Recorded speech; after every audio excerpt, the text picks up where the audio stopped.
em nossas vidas. No capítulo 2 de 2 Coríntios, continua o desabafo de Paulo, continua a mágoa de Paulo, né? A tristeza do apóstolo.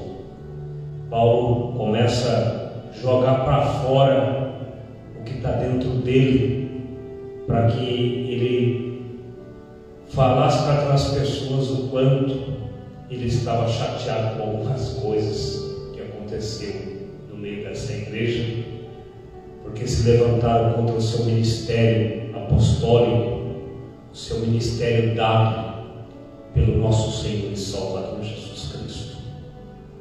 O versículo de número 1 diz assim: mas deliberei isto comigo mesmo, não ir mais ter convosco em tristeza. Eu decidi não ir com tristeza. Paulo já começa a dizer que ele estava com o seu coração triste, porque o ministério ele não é fácil. O ministério é um encargo colocado sobre os ombros de um homem. Ministério é encargo, é imposição. É imposição.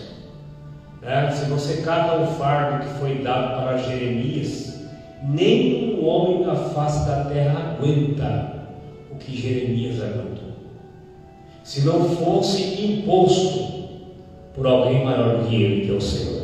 Amém. Quando o Senhor nos impõe algo, por mais que sejamos falhos, aqui Paulo demonstra a sua fraqueza. Tristeza é um sentimento de fraqueza. Tristeza não é um sentimento?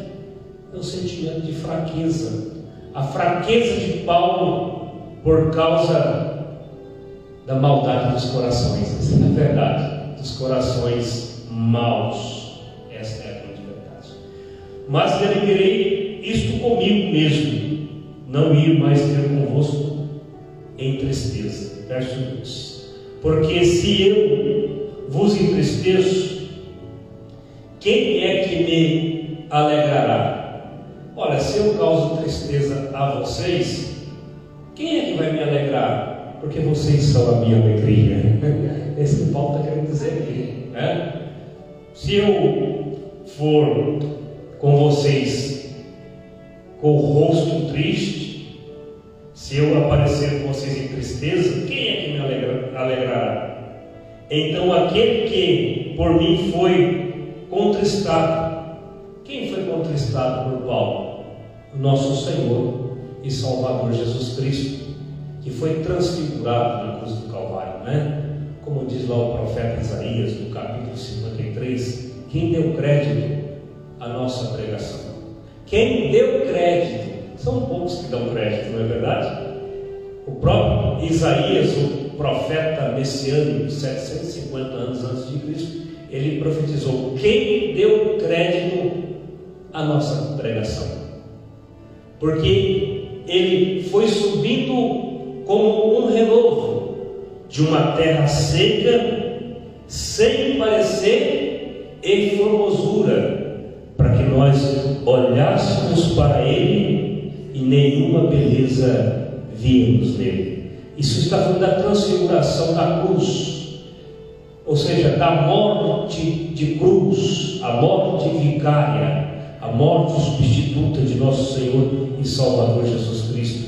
Olhando nós para ele, não vimos beleza alguma, porque o seu corpo foi transfigurado, seu corpo foi todo mutilado, todo machucado. Jesus foi fragilizado pelos nossos pecados, por nossa maldade. Louvado seja Deus. E Paulo dizendo: porque se eu vos entristeço, quem é que me alegrará? Senão aquele que por mim foi contristado. A alegria de Paulo estava no Senhor, estava nas marcas de seu ministério. Um homem de Deus, uma mulher de Deus que tem um ministério, que tem ministério de verdade, ele tem as marcas de Cristo. E as marcas de Cristo, às vezes, elas são feridas, são cicatrizes, né? são marcas dolorosas muitas vezes na vida dos ministros de Deus, dos evangelistas que realmente levam a palavra de Deus dentro da seriedade, dentro da lisura, aqueles que trabalham dependente de Deus, dependente do Espírito Santo, eles têm as marcas de nosso Senhor e Salvador Jesus Cristo. Como essa humilde igreja aqui nessa localidade, esse pequeno grupo de pessoas, esse pequeno povo de Deus, que faz parte do povo de Deus, tem as marcas de Cristo. Nós temos as marcas de Cristo em nossas vidas. Louvado seja o nome do Eterno. O verso 3: escrevi-vos, isso mesmo, para que, quando eu chegar a Corinto, não tenha tristeza da parte dos que deveriam alegrar-me, ou seja, daqueles que me fizeram ficar triste quando eu for ter com vocês aí em Corinto. Não tenha tristeza da parte que deveriam alegrar-me, confiando em vós todos, de que a minha alegria é a de todos vós, de todos vocês. Então Paulo, ele tinha a igreja de Corinto e as outras igrejas que ele foi o fundador dessas igrejas, e de todos os povos que Paulo pregou, ele tinha as dores de Cristo. Ele tinha o sentimento de Cristo sobre as almas, porque Paulo via nessas almas que muitos estavam perecendo, que muitos estavam pegando um caminho que não tinha mais volta.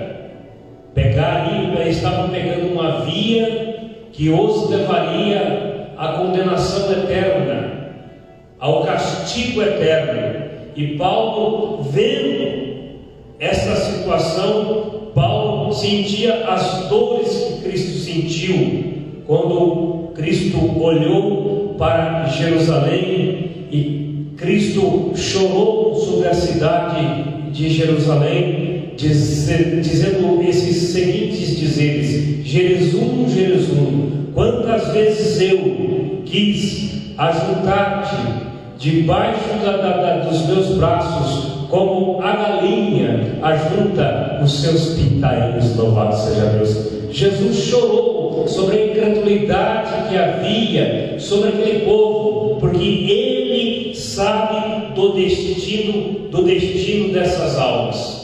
Nós temos um único caminho, como diz João no capítulo 14 e o versículo de número 6. Disse Jesus: eu sou o caminho, a verdade e a vida. Somente por meio de mim é possível chegar até o Pai, até Deus. O único caminho é Jesus. Não existe outros caminhos, não existe outras direções, não existe outro intercessor, não existe caminhos, existe o caminho. Os outros caminhos são destruição, como diz o sábio Salomão. Há caminhos que para o homem parece bom, mas no fim é a destruição. E nós pegamos o melhor caminho nesta noite, de vir aos atos do Senhor, ao vir ao santuário e adorá-lo no seu altar. Louvado seja Deus. Glória a Jesus. Louvado seja Deus. O versículo 4, Paulo fala disso, das suas angústias, de suas tribulações a respeito dos coríntios. Porque em muita tribulação e angústia do coração, olha que homem sensível e que homem que amava de verdade, porque em muita tribulação e angústia do coração vos escrevi. Isso aqui foi com muita angústia, né? Tem coisas que a gente tem que falar e às vezes a gente fala dói mais na gente do que no cidadão. Tem os miseráveis aí, você fala com ele, a gente sabe que você feriu o miserável, você sabe que você feriu ele, mas você feriu mais você. Sabe por quê? Quem é sincero fere o outro, fere para falar a verdade. Porque o amigo de ocasião, ele concorda com tudo que você faz, com tudo que você faz, está tudo certo, está tudo azul. Mas num momento adverso, ele sai fora e te deixa sozinho, à mercê da solidão, da angústia, das decepções. E Paulo fala: com muita tribulação e angústia do coração vos escrevi. Com muitas lágrimas, Paulo derramou, Paulo chorou, não para que vos entristeceis, mas para que conheceis o amor que abundantemente vos tenho. Amém? O amor transbordante que eu tenho por vocês. Paulo, ele fala com os coríntios que Paulo amava abundantemente, com abundância. Paulo tinha o amor verdadeiro, o sentimento de Cristo, que tamanha ousadia de Paulo, que ele falou: seja meus imitadores. Olha só que ousadia o homem falar isso, para o camarada falar isso: seja meus imitadores, me imite, não estou falando a mim não, estou falando do apóstolo Paulo, porque eu não chego nem na unha, estou falando do apóstolo Paulo: sejam meus imitadores, como também sou de Cristo. Paulo tinha a mente de Cristo, Paulo falava como Cristo, Paulo andava como Cristo, Paulo operava como Cristo operou, Paulo carregava no seu corpo as marcas de Cristo, até que ele falou: ninguém pode me deter, ninguém me detenhais, porque trago no meu corpo as marcas de meu Senhor e Salvador Jesus Cristo. Você tem marca de Cristo na sua vida, irmão? Você tem alguma marquinha do Senhor Jesus na sua vida? Tem, acho que tem. Você tem alguns atributos de Cristo na sua vida? Tem, eu tenho certeza que tem. Algumas pessoas têm aqui, eu tenho certeza. E Paulo dizendo: com muita tribulação, eu tive que ser áspero com vocês, duro, com angústia no meu coração. Mas isso aqui é para que vocês não entristecessem, mas que vocês possam ter conhecimento do amor abundante que há no meu coração. Glória a Deus. Você pode glorificar a Deus. Você tem um pouquinho desse sentimento, meu irmão, minha irmã, meu amigo, minha amiga? Esse sentimento. Eu vi um cara falando umas coisas aí, eu fico assim pegando as coisas no ar. Ah, eu sou professor disso, daquilo. O cara não sabe nem falar o português direito. Você já percebeu que nem sabe nem pronunciar palavras. Eu não fico me estribando no meu conhecimento, não, que eu tenho um golinho de conhecimento, pouquinha coisa, mas eu não fico estribando, não fico falando o que eu tenho. Aí eu fico vendo os mané falando que tem conhecimento, que não sabe nem pronunciar as palavras corretas, que é professor de teologia e né? Agora você fica vendo o grande apóstolo Paulo aqui dizendo essas palavras. A gente pega o conhecimento que a gente tem um pouco de Bíblia e desses grandes homens, dois grandes homens que eu admiro demais na Bíblia. Primeiro é Paulo, depois é Davi. Esses dois homens que eu carrego dentro do meu coração. E como diz o irmão Abraão, quem conhece o irmão Abraão? Como diz o irmão Abraão, quando eu chegar lá no céu, eu quero chegar, vem cá, irmão Paulo, eu quero te dar um abraço. Vem aqui, irmão Davi, eu quero dizer, mas tu foi fora da curva, senhor Davi, né? Aleluia. Senhor Paulo, o senhor foi demais. Aleluia, porque você permitiu Cristo trabalhar na sua vida. Irmão, permita nesta noite Cristo trabalhar na sua vida. Permita o Espírito Santo falar com você. Ele fala sim. Se você falar com ele, ele fala no seu coração. Ele fala no gesto de uma criança, ele fala na boca de alguém andando na rua aleatoriamente, fala uma palavra para você, e é o Espírito de Deus falando com você. Ele usa ainda tem Deus falando com o seu povo e comunicando com o seu povo. Louvado seja o nome de nosso Senhor e Salvador Jesus Cristo. Versículo 5.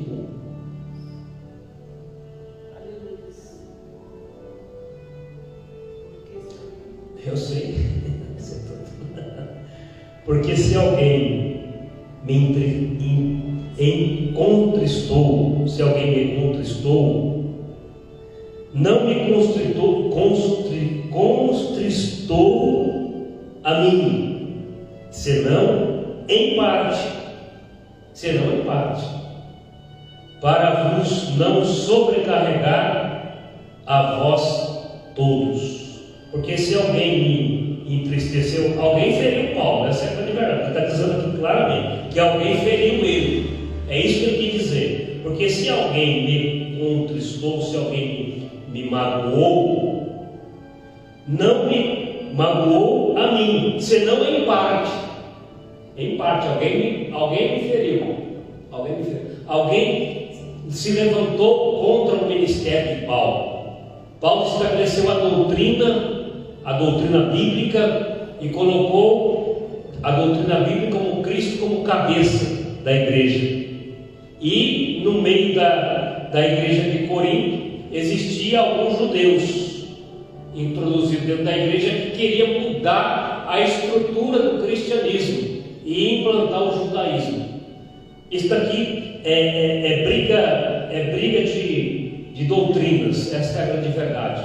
Paulo defendia a doutrina cristocêntrica, cristológica, essa é a grande verdade, e outros querendo implantar o judaísmo no meio do cristianismo, essa é a grande verdade. E Paulo, defendendo essa doutrina, alguém feriu Paulo em parte. Ele quis dizer em parte por quê? Porque Paulo perdoou essa pessoa. Amém. É isso que Paulo quer dizer. Me feriu em parte, né? Para vos não sobrecarregar a vós todos, para não ferir a todos. Esse me feriu em parte, mas eu perdoo. Agora você vai ver aqui no versículo 6, louvado seja o nome do Eterno, que Paulo ele manda colocar essa pessoa na disciplina.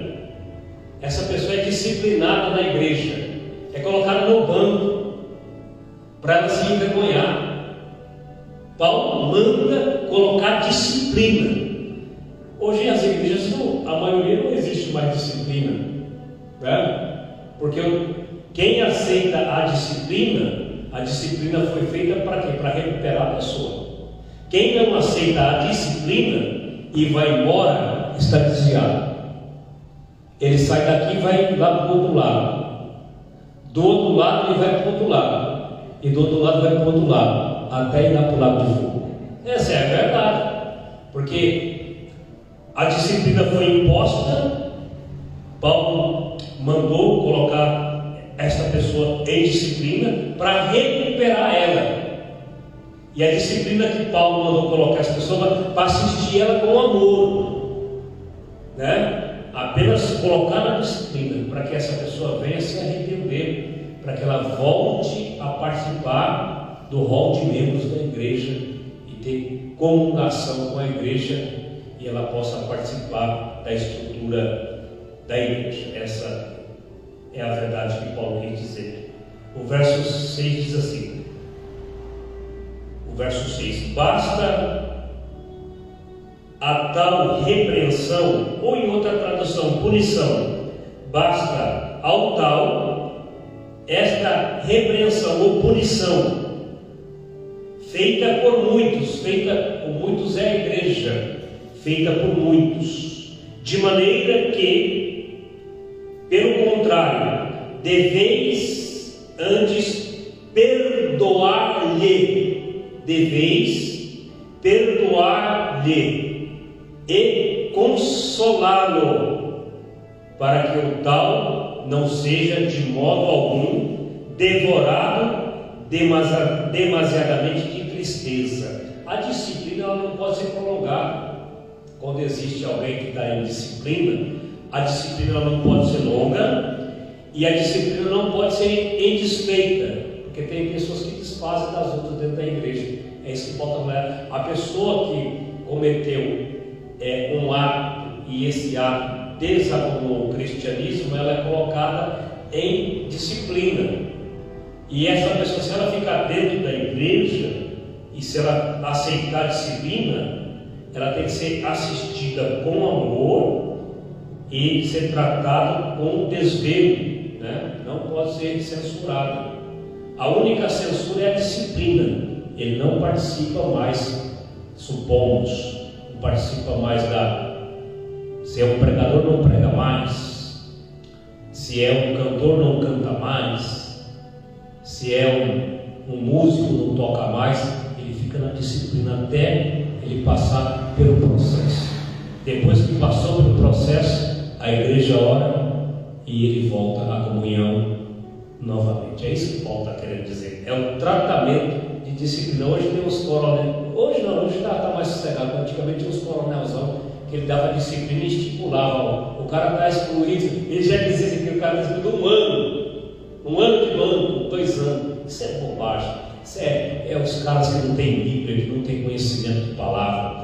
Deus, ele quer misericórdia, Deus quer perdoar, Deus quer salvar o homem, Deus quer recuperar, desde que o cara aceite. Porque tem uns caras que não aceitam, não. Você vai falar com eles, ele vai perigoso que ele bater na gente. Então esse tipo de gente você deixa a maré levar ele, né? Volta na tua maré, que é macumba, vai embora. Deixa que o Satanás leva. Tem certo tipo de gente que tem que deixar o diabo levar mesmo, porque não adianta não. De maneira que, pelo contrário, deveis antes perdoar e consolá-lo, para que o tal não seja de modo algum devorado de demasiada tristeza, ele não se entristeça.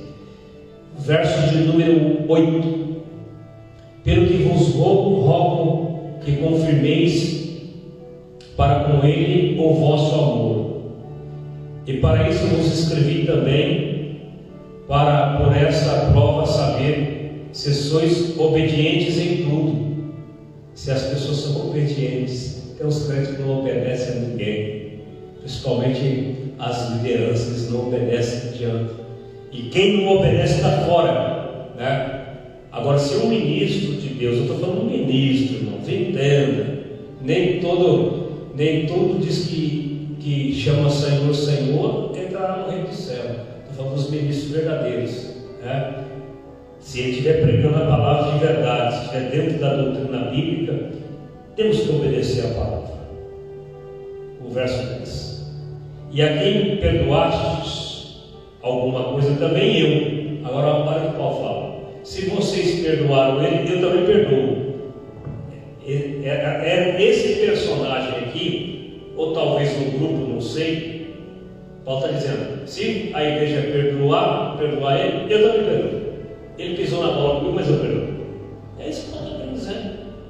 A quem perdoastes alguma coisa, também eu. Porque o que eu também perdoei, se é que tenho perdoado, por amor de vós, o fiz na presença de Cristo, para que não sejamos vencidos por Satanás. Aquele que não tem as marcas de Cristo na sua vida, aquele que não está na comunhão da igreja, aquele que não pertence à igreja de Cristo, ele é vencido por Satanás. Satanás domina sua mente, domina seus pensamentos, suas ações, seus atos. Essa é a verdade. Agora, aquele que está em Deus, que está conectado com a igreja, firmado na igreja, firmado na doutrina bíblica, debaixo da ordem espiritual de Cristo, que é o cabeça da igreja. A igreja é uma comunidade, e essa comunidade é um ajuntamento de pessoas com o objetivo de prestar culto, com o objetivo de se organizar em sociedade cristã, em ajudar um ao outro. Isso aqui que é o cristianismo, isso aqui que é a igreja. A igreja é o ajuntamento. Nenhum ser, nenhum homem na terra que conhece a palavra, ele pode ser quem for, ele pode ser o maior sábio de literatura bíblica, pode ser um conhecedor do grego, do hebraico, se ele sozinho se isolar e ele dizer que adora a Deus sozinho, ele está fora, porque o ramo, é isso? O ramo fora da árvore, que acontece? O galho fora da árvore, que acontece? Ele morre, ele seca. Então tem que estar conectado, enxertado na árvore, na oliveira. Tem que estar, porque se não estiver em comunhão com a igreja, comunhão com a membresia, está fora, e Satanás o vence. Satanás não nos destrói, porque nós temos a marca de Cristo na nossa vida. Olha que interessante. No Egito, quando Deus falou para Moisés que o anjo destruidor, esse anjo destruidor era o demônio da morte, ia passar e ia matar todo o primogênito. O Senhor falou que ia matar todo, desde o filho de Faraó ao filho da escrava, do escravo, o primogênito, desde o gado, tudo que era primogênito ia morrer, todo primogênito ia morrer, exceto aqueles que temessem ao Senhor e fizessem conforme Moisés mandou. Se ele fosse egípcio, se ele fosse estrangeiro e ele ouvisse a palavra e colocasse lá o sangue, o espírito da morte ia passar, o anjo destruidor ia passar por cima, ia pular, até no estrangeiro. A misericórdia de Deus. A misericórdia de Deus é na sua vida, se você aceitar a misericórdia. Agora, se você não aceitar, você vai morrer, como muitos morreram naquela vez, né? Muitos morreram, né? O anjo destruidor saiu à meia-noite, né? À meia-noite ele saiu passando e dizimando o Egito. Foi a pior de todas as pragas. O luto, parece que vejo aquelas mulheres gritando, seus filhos morrendo, né? Aquela ânsia no coração, eles chorando, né? E o anjo destruidor matando todos aqueles rebeldes. Agora preste atenção. Você sabe por que Satanás não destrói a sua casa? Você sabe por que Satanás não destrói a sua família? Ah, mas eu tenho um parente que é tribuloso, que é assim, é isso, é aquilo. Sabe por que ele não morre? Aleluia! Porque na tua casa, no umbral da tua casa, tem o sangue de Cristo, aleluia! E quando ele vir, porque ele vem, o Espírito destruidor vem para matar. Quando ele vê a casa e o sangue de Cristo derramado, espargido na cruz do Calvário, ele vê o sangue da tua vida e pula por cima. Ainda hoje acontece isso. Os demônios não podem te tocar. Aleluia. Sabe por quê? Porque você tem a marca de Cristo na sua vida, na sua família. Louvado seja Deus. Aleluia. Então Paulo perdoou o cidadão aqui, não? E a igreja também perdoou. O verso 11 diz assim: porque não ignoramos os seus ardis, o ardis de Satanás, mexe com ele não. Só em Cristo que nós vencemos ele. Agora Paulo, ele lamenta aqui a intranquilidade de Paulo, né? Paulo fica intranquilo por causa de Tito. Paulo não viu Tito, Paulo ficou meio apavorado. Veja o que diz o verso de número 12 e 13. Ora, quando cheguei a Troade, é assim que pronuncia? Troade. É Troade? Troade. Olha, estou falando bonito. Troade. Quando cheguei a Troade para pregar o Evangelho de Deus, que coisa linda. Quando eu cheguei em Troade para pregar o Evangelho de Cristo. Aleluia. E abrindo-se uma porta no Senhor, abriu uma porta para Paulo em Troade. Não tive descanso no meu espírito. Paulo ficou perturbado. Não tive descanso no meu espírito, porque não achei ali meu irmão Tito. Mas, despedindo-me deles, parti para a Macedônia. Tito foi um gentil que Paulo ganhou nas suas viagens missionárias. Tito, a sua mãe era judia e seu pai era gentil, era grego. Louvado seja Deus. Era filho de Paulo na fé, era pupilo de Paulo. Agora no versículo 14, Paulo fala sobre a vitória de Cristo e o caráter e os frutos do ministério de Paulo. Paulo fala sobre a vitória gloriosa de Cristo e sobre os frutos de seu ministério.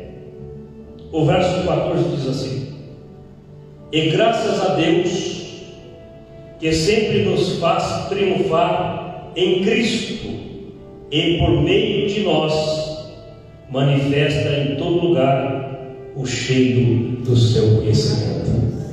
Amém? Através de nós, Deus se manifesta, né? Através da minha vida e da sua vida, né? Graças a Deus que Deus nos faz triunfar em Cristo, por meio de nós, por meio da sua vida. Deus é glorificado através de você, né? Graças a Deus que sempre nos faz triunfar com Cristo. Você é um vencedor em Cristo. Não se esqueça disso. Em todas as tuas lutas, em todas as tuas provas, em todas as tuas dificuldades, em todos os momentos difíceis, o Senhor te faz triunfar em Cristo. E por meio de nós manifesta em todo lugar o cheiro do seu conhecimento. A vitória de Cristo. Isso aqui é extraordinário e é muito profundo. Esses restinhos de versículo aqui, que vai até o 17. E Paulo fala sobre o contexto de época. Tem que entender que Paulo está falando para quem? Para os coríntios.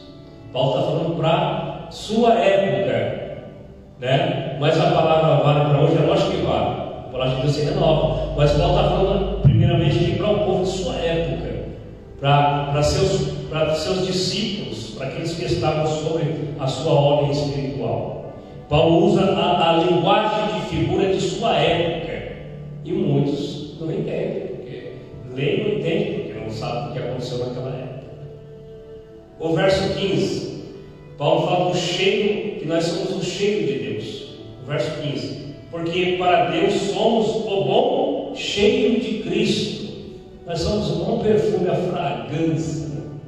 Porque para Deus somos o bom cheiro de Cristo.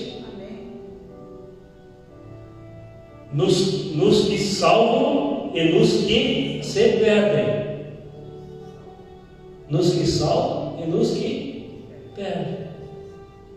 Agora, para interpretar isso aqui, fica um pouco difícil agora, né? Ué, se nós somos o cheiro de Cristo, aqueles que se salvam e aqueles que se perdem,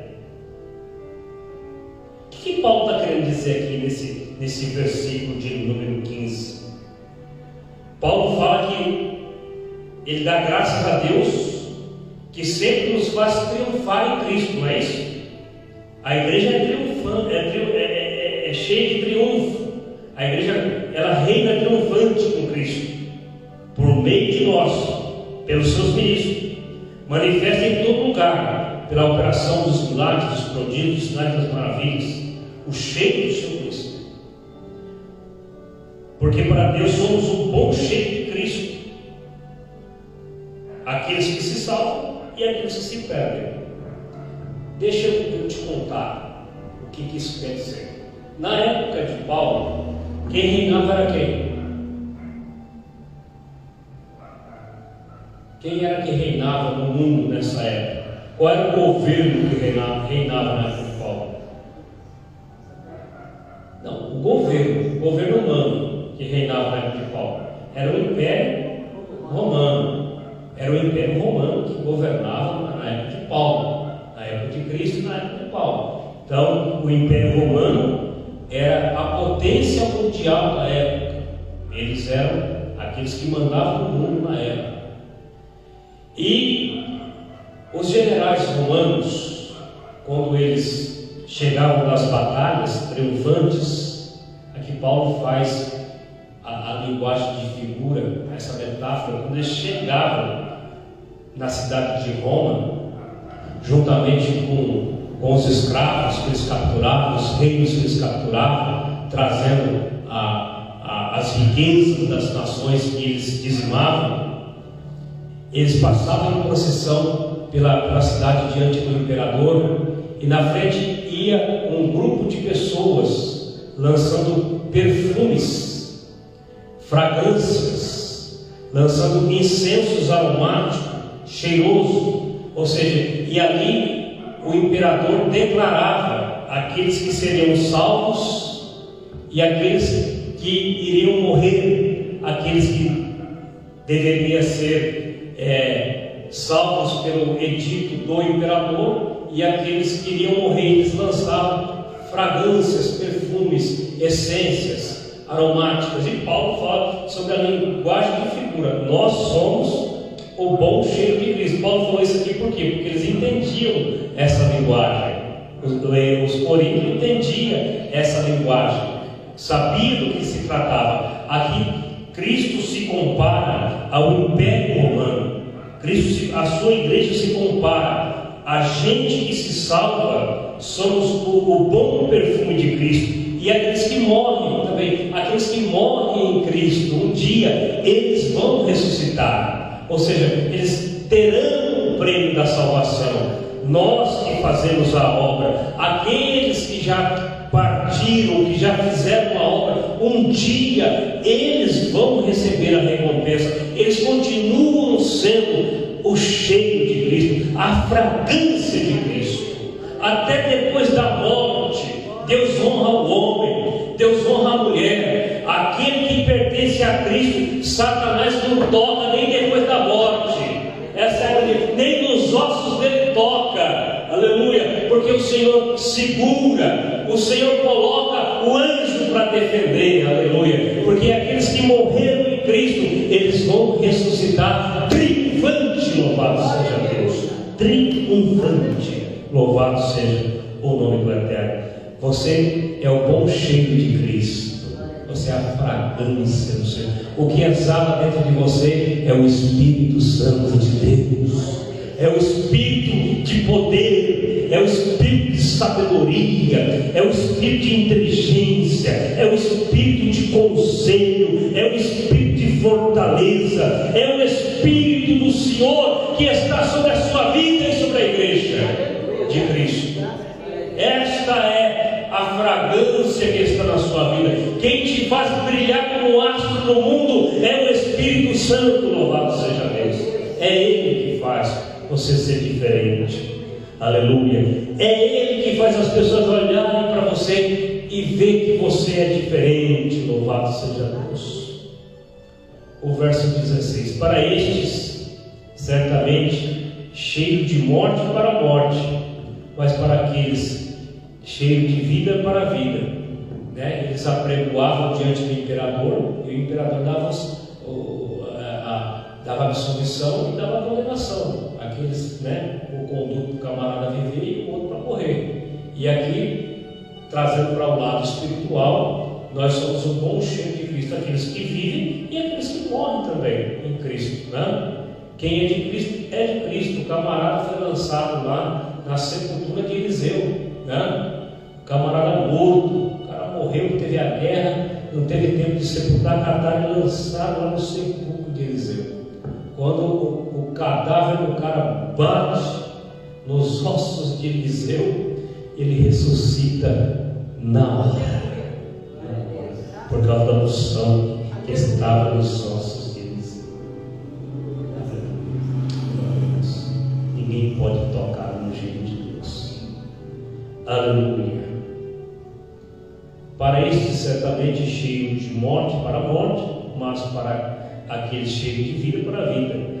E para essas coisas, quem é idôneo? E para essas coisas, quem tem dono? A tua mente é a mente de Cristo? Você está na palavra? Você está esperando o aparecimento triunfal de Cristo? Você crê nos seus mistérios? Paulo, ele se considerava idôneo, porque Paulo, você vê que ele defende o ministério dele com unhas e dentes. Paulo era o próprio advogado do seu ministério, ele advogava em causa própria, ele era apologista do seu ministério, porque era verdade. O ministério dele foi dado por Cristo, não é isso? Amém. Não é? Foi dado por Cristo? Saulo, Saulo, por que me persegues? Saulo, Saulo, por que me persegues? Aí um imponente Saulo de Tarso, o homem iletrado, o homem de tantos idiomas, o homem de tanto conhecimento dos fariseus, de conhecimento do maior rabino de sua época, do maior professor de sua época, era Gamaliel. Paulo, diante de Jesus, caiu e falou: quem és tu que fala comigo, Senhor? Saulo, eu sou Jesus, a quem tu persegues. Paulo irá judiar das irmãzinhas, das velhinhas, das crianças. Estava mexendo com eles. Você está me perseguindo, Paulo. Duro é para ti recalcitrar contra os aguilhões. Paulo, não adianta. Se tu continuar assim, tu vai morrer. E quando ele ouviu Jesus falando para ele: o que queres que o Senhor que eu faça? E o Senhor vai até a cidade de Damasco. Entre numa rua à direita, acho que é isso, né? Entre na casa de Simão, e lá eu estarei providenciando aquilo que você precisa para entender os meus mistérios. Deus coloca a gente em cada situação. A irmã falou que Jesus foi prensado, né? No Monte das Oliveiras, quando Jesus suou, e ele suou sangue, seus poros abriram, suou sangue. Jesus foi prensado, né? Paulo foi prensado naquele momento. E quando ele passou aquela situação, o que ele fez? Ele orou e jejuou. 3 dias a Bíblia fala que ele não comeu e não bebeu. 3 dias orando e jejuando. Não comeu e não bebeu. E a oração de Paulo foi ouvida no céu. E quando o emissário chegou na casa onde Paulo estava, ele chegou dizendo: irmão Saulo, o Senhor Jesus me mandou até aqui para que tu recobre a tua saúde. Ananias lhe impôs as mãos e orou. E a Bíblia fala que a cegueira dos seus olhos, que Paulo estava cego, caiu como as escamas. E quando ele abriu os olhos físicos, abriu-se o seu entendimento espiritual. E naquele mesmo momento ele se batizou nas águas e se transformou no grande apóstolo Paulo, o pregador que ganhou multidões de assim. E nós estamos aqui primeiro por Cristo e depois por Paulo. Paulo que organizou a igreja. A igreja organizada foi Paulo que organizou. Cristo afundou, né, no Pentecoste, Atos 2, no sermão de Pedro e juntamente com os outros apóstolos. E Paulo organizou a igreja, doutrinou. Paulo foi o teólogo, Paulo foi o doutor, Paulo foi o cientista que colocou a igreja nos trilhos. Louvado seja Deus. Para nós finalizarmos o verso 17: porque nós não somos como muitos. O que está dizendo aqui? Falsificadores da palavra, irmãos, falsificadores da palavra de Deus. Então, o negócio aqui era a doutrina. O contexto do capítulo 2 era a doutrina. Alguém estava querendo falsificar o que ele estava ensinando. Ele denuncia aqui. Falsificador já existia na época de Paulo, meu filho. E hoje então? Existem os falsificadores. E daí? Eles têm que existir. Sabe por que tem que existir os falsificadores? Os mercenários, os mentirosos? Para que o sincero se manifeste. O sincero manifesta como conhecendo a palavra. Se ele conhecer a palavra, não, mas isso aqui não está na palavra, meu filho. Você está fazendo coisa errada. Não vai se converter. Isso aqui está errado. Então, o que aconteceu aqui no capítulo 2, a mágoa de Paulo era por causa da doutrina. Era por causa de Cristo, meu filho. Era por causa de Cristo. Eles queriam trocar Cristo e colocar o judaísmo. É isso. Queriam introduzir o judaísmo também. E Paulo disse que ele era idôneo. Que o que ele recebeu foi do Senhor. Porque nós não somos como muitos falsificadores da palavra de Deus. Antes, falamos de Cristo com sinceridade. Aleluia.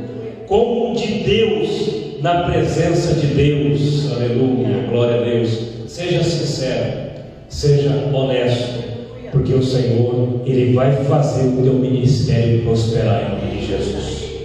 Você vai ganhar muitas almas para o Senhor Jesus Cristo.